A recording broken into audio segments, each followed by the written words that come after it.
Good evening, everyone. This is the Railsplitter Athletics Report. I'm your host, Rusty Peace. Glad to have you with us tonight. Roger Hodge and Josh Schertz are our guests tonight on the show.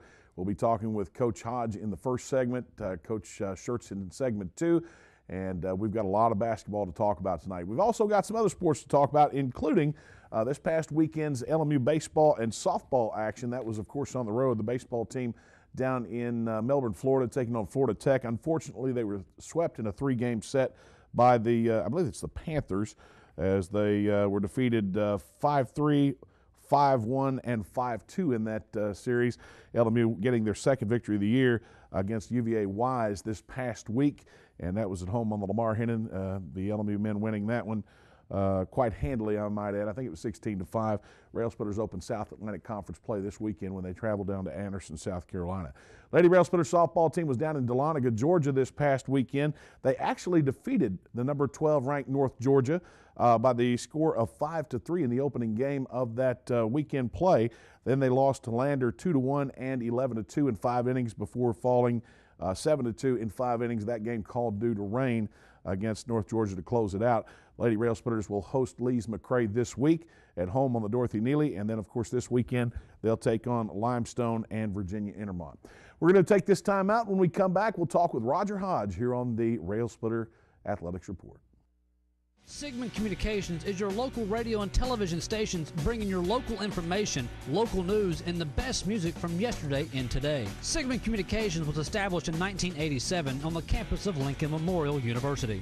Since then, we have been involved in community events and other projects. Sigmund Communications is not only your local radio and television stations, but we are a learning facility aimed at educating students in the field of broadcast communications. Sigmund Communications, not just the great building with satellites that sits on the hill. We're now MediaStream, bringing home to you more and more improvements. As your hometown team, we're dedicated to bringing our friends and neighbors more service upgrades than ever before. Always available 24/7 customer service and technical support. 30-day money-back guarantee on services. Improved bundles that will save you money. Get ready to do more of the things you love with the people you love and with savings you'll love. Call 1-800-392-2662 for details. MediaStream, bringing it home to you. Bringing it home to you. Since 1973, DeRoyal has been a leader and an innovator in manufacturing products for the healthcare industry.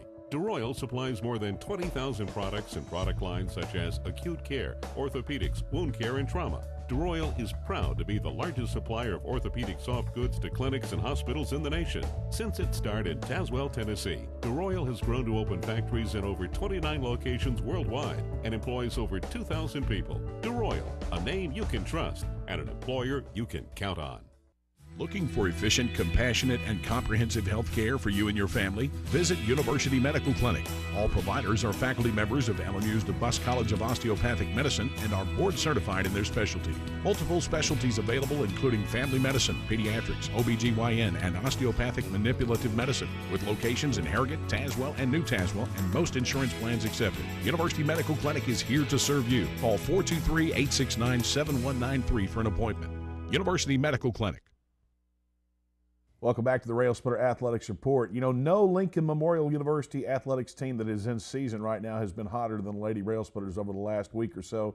Roger Hodge and his team have won 3 consecutive South Atlantic Conference games. They're now 13-10 overall and 6-7 in league play. And, Coach, it's been a good ride over the last week. Well, we're playing with a lot more confidence, and you know, I think the thing that I'm happiest about is the fact of how hard we're competing, which you know, we didn't really have necessarily throughout the year, especially early on. Let's go back to Wednesday night. That was the first game, I guess, of the week for us here on this week's edition of the show. You knocked off Newberry College, a team that really I thought came in as one of the top teams in the league, and you know, they were in a tie for second place, but had they won that game, they would have been in a tie for first place. LMU went down early, but they battled back as they always do. They seem to be a second-half team, and lo and behold, at the end of the game, the Lady Railsplitters took control of it and came out with a victory. And fortunately, you know, right now for us, you know, I thought early in the year that we were finding ways to lose basketball games instead of, you know, lacing them up a little tighter and trying to find ways to win. We got behind that game, and again, our kids seem to have, you know, kind of ride on different types of emotions, and we made a couple big plays in that game and got ourselves going, and I was really happy, especially with the job that we did defensively against Newberry. Yeah, and that just took the words right out of my mouth. If you look at it, I don't think there's anybody out there that would look at it and say that LMU's success stems directly from the defensive effort. Well, and no question about it. And, you know, our offense is certainly better than it was, but our defensive effort, even when we have not been winning as much, has been pretty consistent throughout the year. We do think that we have a basketball team that is improving, still very young, and I think that's part of the maturation process in terms of being able to play with more confidence night in and night out. Now, you've had some good individual effort from various players throughout the team, and I don't usually single out those players, but it seems like over the last several games, the one name that keeps popping up as the player that made the play, or the player that led us in scoring, junior Kalasia Green. And, you know, I think she is kind of typical for our team as a whole. She struggled early in the season, missed a couple games with an injury.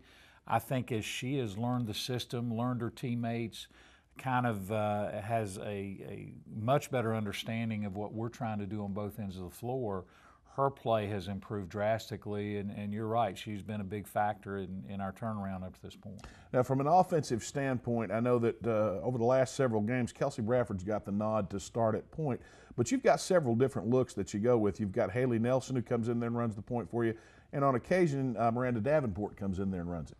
Kelsey, fortunately for us, has the versatility to play both spots, and then, you know, when we bring Haley or Miranda in, we can move her over to the shooting guard. You know, and Kelsey is a very good three-point shooter. I think actually she may even be more comfortable playing the off guard. You know, even though she's playing the one a lot more out of necessity, just in terms of her playmaking ability. And but again, I mean, those kids have all stepped up their level of play, and I think that you know, when you're talking about Ray and Kelsey and Miranda and Haley, and even Adina Musa now coming off the bench a little bit, playing some two-guard for us, that has added so much to our depth, and each individual gives us, you know, their own thing, so to speak. And, you know, last night was a great example with Miranda Davenport coming off the bench and really sparking a comeback from 12 down. To me, the success of this team, or the turnaround, let's call it that, into the three-game win streak that we're now riding, began about the time that you started moving Kelsey Bradford over to the point and Relissa Nelson had improved her play and moved back into the starting lineup. And, you know, Ray's ability to hit shots gives us a different dynamic offensively as well. You know, she is a kid that can stretch the defense and has begun to shoot it well as of late. And, you know, I mean, although we are on a three-game win streak, I think that the improvement has been much more gradual. Even, you know, before we won, I guess 5 out of 6 or, you know, whatever that may be, I thought that we were gradually beginning to play better and figure it out. Like we've said in earlier shows, I think that part of that has been, you know, the coaching staff didn't have a good grasp of all our kids and their strengths and putting them in the right roles and positions to succeed. I think that we have a better understanding of them. They have a better understanding of us, and right now it's working pretty well. Last few games, I'd propose the question to you that does this team have to have a great start offensively to come out and be successful? Go back to Wednesday night when you were on the road over at Brevard. They didn't come out as hot as they have been over the last several games, but I thought that through the defensive effort that they showed in throughout the entire contest, for that matter, this team managed to reach down from within, get some stops, and come back and capture that victory. And defense can always keep you in the ball game.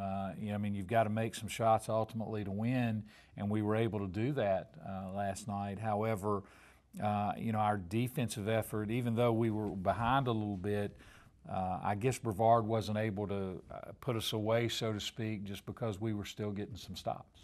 Well, I think from an outsider standpoint, again, looking into it as well, when you have those slow starts offensively and you turn the ball over 10, 12, 15 times in the first half, it really can hurt you. You turned the ball over, I think, 10 times in the first half against Brevard, but you cut those back significantly in the second half to finish the game with 14. Well, they had 4 in the second half. And, kind of what we talk to our kids about is just continuing to stay in the fight, continuing with a great effort, and continue to compete on both ends of the floor. And if you do that and you can keep yourself in the game and stay close, sometimes good things can happen to you. Just like last night, in terms of, overall it was not a very pretty game or a pretty performance on our part, but kept ourselves close enough to where Kalasia had an opportunity to make a play at the end of the game. Well, no doubt the Lady Railsplitters have improved their stock in the South Atlantic Conference standings. You're now 6-7 in league play. You'll go down to Anderson this Saturday, and of course Anderson's one of the league leaders. At this point in the year, everybody's jostling for position. Everybody's a tough game. So LMU right now, who is playing with a lot of confidence, has everything to gain by going down here and laying it all on the line. Well, it's a wild ride in this league right now. I mean, when you see the scores night in and night out, it seems like every time I look to scores, I kind of raise my eyebrow a little bit, and where we didn't see that coming on a whole bunch of teams and where they're playing. But obviously, Anderson presents a great challenge. They handled us here pretty good. Now, I feel like we're a different basketball team than we were then, but playing on their home court where they are, tougher than they already are, it'll be a tremendous challenge, but this time of the year, they're all tremendous challenges. You and I talked about it in the pregame before the Brevard matchup that while Anderson will be a tough one on the road, not out of the question, anything can happen. But then you come back to play on Wednesday night against a Carson Newman team that I feel is very beatable here in our house. One that played well against us over in Jefferson City, but one that is beatable here. And obviously not to get too far ahead, past Saturday, but having 3 out of the last 4 at home will be something that, that we're very happy about. Again, none of it matters unless you take advantage of it and do the job. Those last, all of our last 5 games, like you say, will be teams that all have something to play for, all jostling for position, as you say. So, it's going to make for an exciting end to the regular season in the SAC. Let's look into that Saturday matchup. What are going to be the keys for the Lady Railsplitters if they're to go down there and hopefully steal away a win from the Trojans? I think, first of all, they are so efficient on both ends of the floor that you kind of have to match that efficiency a little bit. And on the offensive end anyway, we have struggled with that part of the game. Their press, their zone defense presents a big matchup issue for us. We've got to do a good job of attacking them in both of those scenarios. And then, on our defensive end of the floor, we got to keep them off the glass, be able to contest their shooters. And, we've got a great size disadvantage at almost every position against them. That's a very difficult thing for us to deal with. But, we've had that same disadvantage all year long.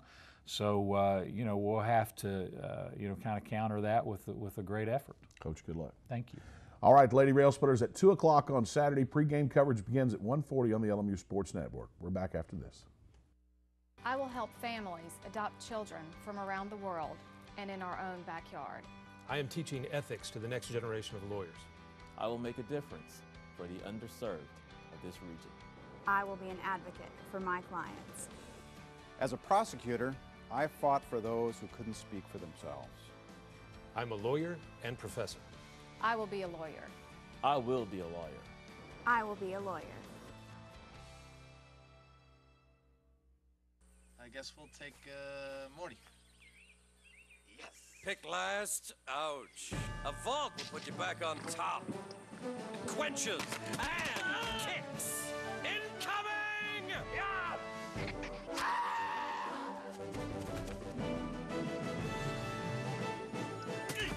You're a super soda mercenary! Vault. Drinks like a soda, kicks like an energy drink. Get to it! History comes alive at the Abraham Lincoln Library and Museum on the campus of Lincoln Memorial University in Harrogate, Tennessee. Located 60 miles north of Knoxville and 5 minutes from the entrance of Cumberland Gap National Historic Park, the museum is home of one of the largest privately held Lincoln collections in the country. A place to learn and play.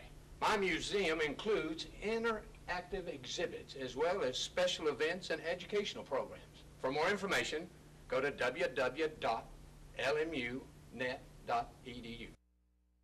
We represent the Coke brand. We would like to sue Coca-Cola Zero. Would you say that we have a case? For what? For taste infringement. We want to just sue them back to the Stone Age to send a message that they're tampering with really the flagship of the company. It's one company. It's like you suing yourself. Yeah. But they're on a different part of our floor. Da, da, da, da, da. Welcome back to the Railsplitter Athletics Report. Josh Schertz and his Lincoln Memorial University men's basketball team are currently ranked number 20 in the latest NABC poll that was released on Tuesday afternoon. That marks 38 consecutive weeks the Railsplitters have been nationally ranked. And as Coach Schertz and I were talking while we were on commercial break, we have played 78 games as a ranked team in the national poll. 78 in a row. We've been nationally ranked when we've suited up. So that's pretty cool streak. I know the previous record South Atlantic Conference-wise was 21 by Wingate back in I think 99 when they had Lorenzo Harrington who went on to the NBA. Wingate was 21. The third longest streak in the history of the league was 10 by Catawba back in the 80s, I think, or early 90s. So it's a pretty cool streak. It's one of those ones that I hope it doesn't end for a long time, but certainly we got to keep winning some games to keep it going. There's so many things that you can do when you have a resurgence of a program. This actually started 4.5 years ago, a little better than 4.5 years ago, when Coach Schertz took over the helm of the Lincoln Memorial University program. Coach, now you are 17-4 on the year. You are 10-3 in South Atlantic Conference play going into this week's action with Anderson. You're in a tie with Carson Newman for the third place in the league standings, but you'll take on a team that is tied for first. So there's a lot to play for, and when you look at it, there's just such a fine line that separates the top two spots from the 3 spot. And this game this weekend, I look at it from a standpoint with everything that LMU's had to deal with, the fact that they have lost to Anderson several times now consecutively, there's just so many reasons why LMU needs to go down there and win this game, or should go down there and win this game. Yeah, well, it's going to be it's a lot at stake for both teams. Obviously, both of us are fighting for the same things, whether you look at a league championship, you look at trying to play our way in the NCAA tournament. The way the league is shaped up, there's 5 teams that would have a chance to probably win the league, and really maybe 4, I guess. Lenore Ryan's got 5 losses, so they'd be on the cusp. But somebody out of that group's going to finish 5th and have to go on the road in the first round of the conference tournament, and then obviously somebody's going to win the league, and so there's a lot of we all got to play each other. Lenore Ryan's 8-5 in the league, but they've got the easiest road ahead. We've got the hardest road ahead of anybody. We've got to play the next 4 games. I told our guys the team with the worst record we play is Anderson, and they're 15-6.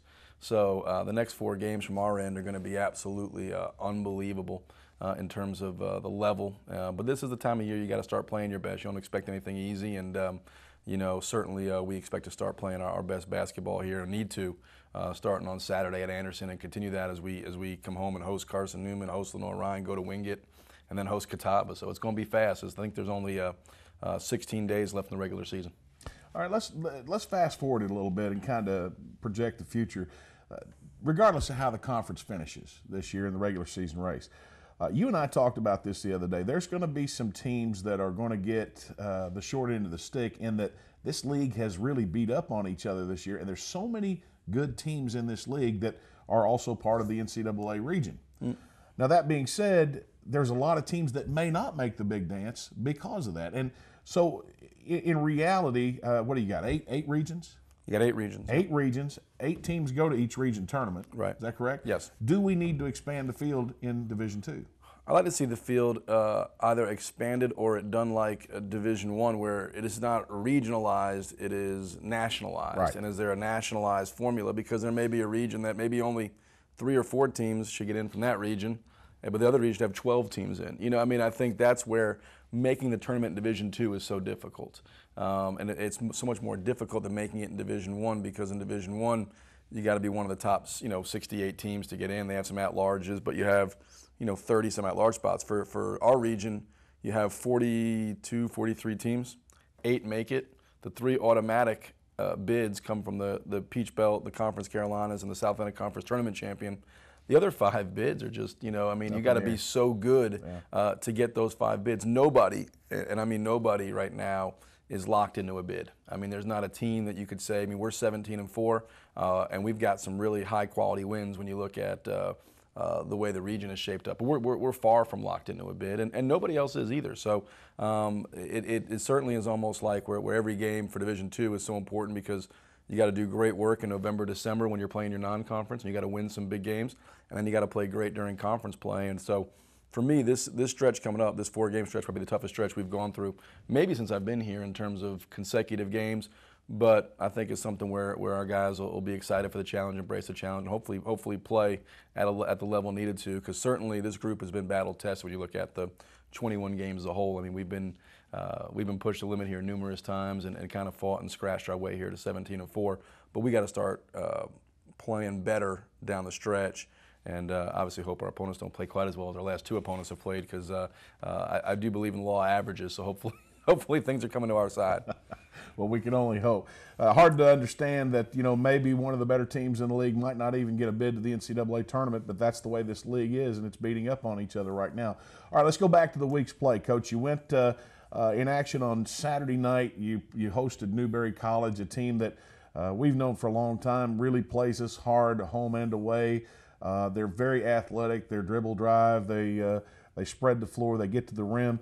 But in this particular case, whereas they haven't really hit threes a whole lot lately, they knocked them down on Saturday night and hit 16 on us. Yeah, they played tremendous, I thought. Certainly, you know, I thought, you know, they played great, and I thought we kind of allowed them to be great.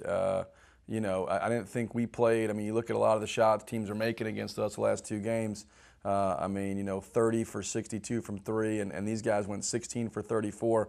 I don't know that you're going to beat Newberry the way they played us that. And I don't know even the league beats Newberry on Saturday night. Now, they came back last night on Wednesday, and they shot 6 for 28 from 3 against Wingate. And the night before, you know, the Wednesday before, they lost in overtime in a real tough game to Anderson and shot 10 for 39 from the 3-point line. So, you know, I do think they're a team that certainly is really capable of beating anybody in our league. But you look at the strength of our league, and they're 6-7 in conference play.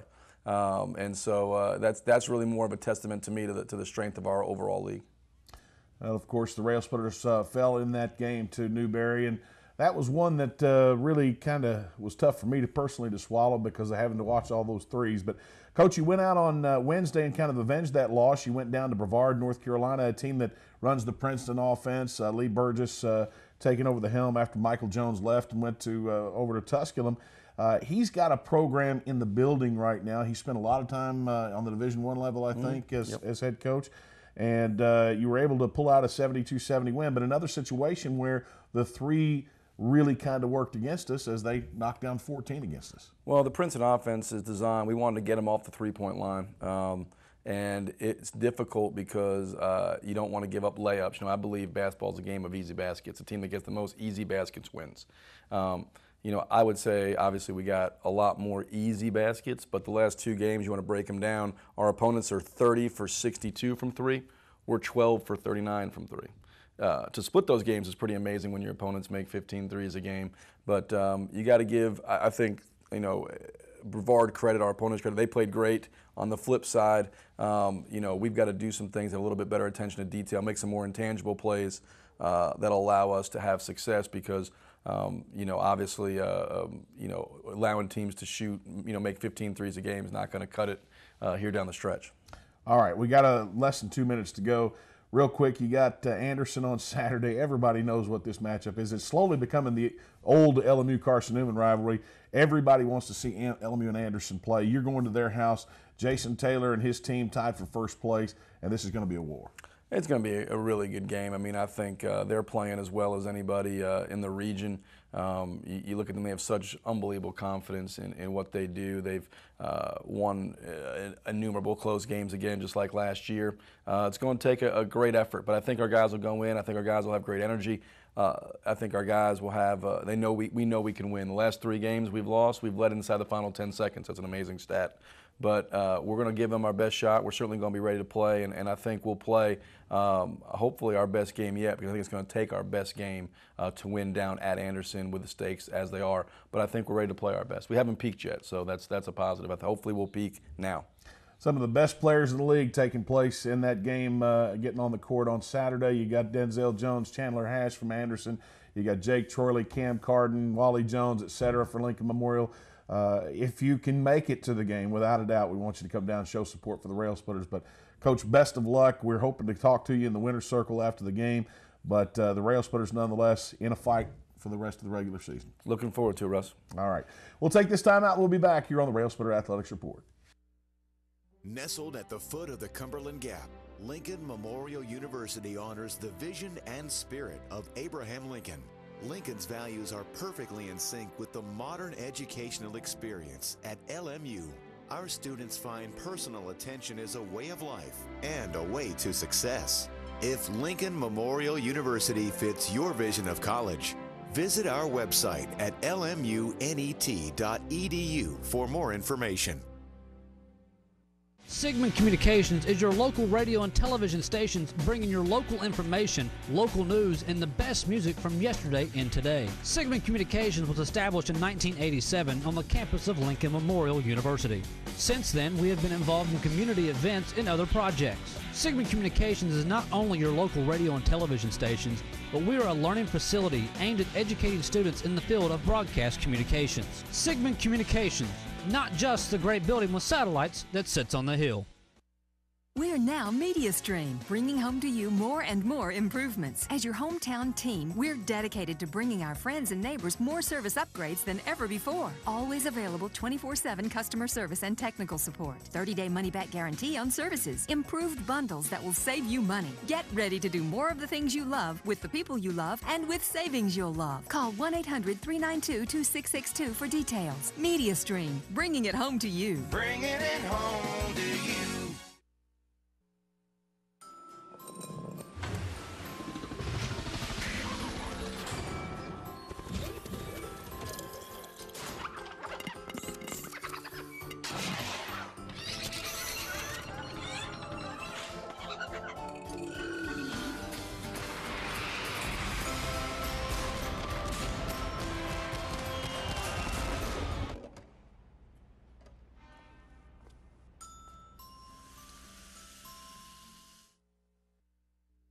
Okay, again, the Lincoln Memorial University softball team hosts Lee's McRae today, so we'll have that result next week here on the show. And as we mentioned a minute ago, both teams in action this weekend here on the LMU campus. The softball team playing Limestone on Saturday, Virginia on Sunday. Those are both double headers. Both start at 1 p.m. on the Dorothy Neely Field. And the Lincoln Memorial University baseball team, as we said, will be on the road this weekend down at Anderson, South Carolina. They'll be taking on the Trojans as well on the diamond down there. First game of that series gets underway on Friday evening, I believe. That'll be a 6 p.m. start. Saturday's doubleheader starts at 1 o'clock. And for those of you who follow the Lynx, the Lincoln Memorial University golf teams, well, they'll be over at Nolichucky View Golf Course in Greenville, Tennessee, as they will be participating in the Pioneer Classic hosted by Tusculum College this weekend. And we'll have results from that next weekend here on the LMU Athletics Report. We'll see you next week. I'm Rusty Peace. Good night, everybody.